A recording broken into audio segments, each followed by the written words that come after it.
Vijayawada CP గారి ఆదేశానుసారం అలాగే డీసీపీ గారు ఏసీపీ గారు ఆ పర్యవేక్షణలో ఈరోజు కేతనకొండలో సెంట్రల్ పారామిలిటరీ ఫోర్సు మరియు మన సివిల్ ఫోర్సు తోటి అదే రకంగా 1 టౌన్ సిఏ గారు 2 టౌన్ సిఏ గారు అలాగే మా ఎస్ఎస్ మరి సిబ్బంది అందరూ కూడా ఈరోజు ఫ్లాగ్ మార్చ్ అంటే కవాతు కేతనకొండ విలేజ్లో నిర్వహించడం జరిగింది.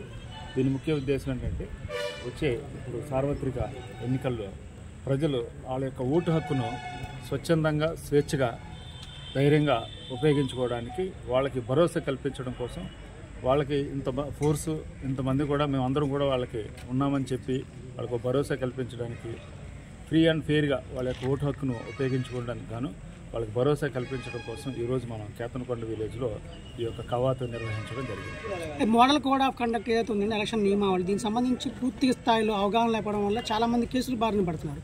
దీనికి సంబంధించి ఏమైనా అవగాహన కల్పించేందుకు ప్రత్యేకమైన కార్యక్రమం చేపట్టే అవకాశం ఉందా? తప్పకుండా మనకి ఎన్నికల ప్రవర్తన నియమావళి అని చెప్పి ఆల్రెడీ మనకి ఎలక్షన్ కమిషన్ పేపర్లో అన్నీ కూడా పబ్లిష్ చేయడం జరిగింది, అలాగే సోషల్ మీడియాలో జరిగింది.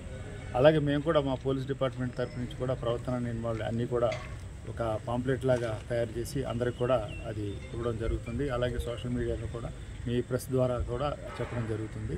ముఖ్యంగా ఏంటంటే ఎవరైనా సరే ఎనీ పొలిటికల్ పార్టీ ఎవరైనా సరే ఏ కార్యక్రమం చేయాలన్నా, ఈవెన్ ఒక సభ పెట్టుకోవాలన్నా, ఒక ర్యాలీ చేయాలన్నా, ఎటువంటి మీటింగ్ కండక్ట్ ఎటువంటి అలాగే ఇంటింటికి గడప గడప తిరగాలన్నా, అలాగే ఏ ప్రోగ్రామ్ చేయాలన్నా సరే ముందు రిటర్నింగ్ ఆఫీసర్ గారు పర్మిషన్ తీసుకుని తీరాలి కంపల్సరీ ఖచ్చితంగా.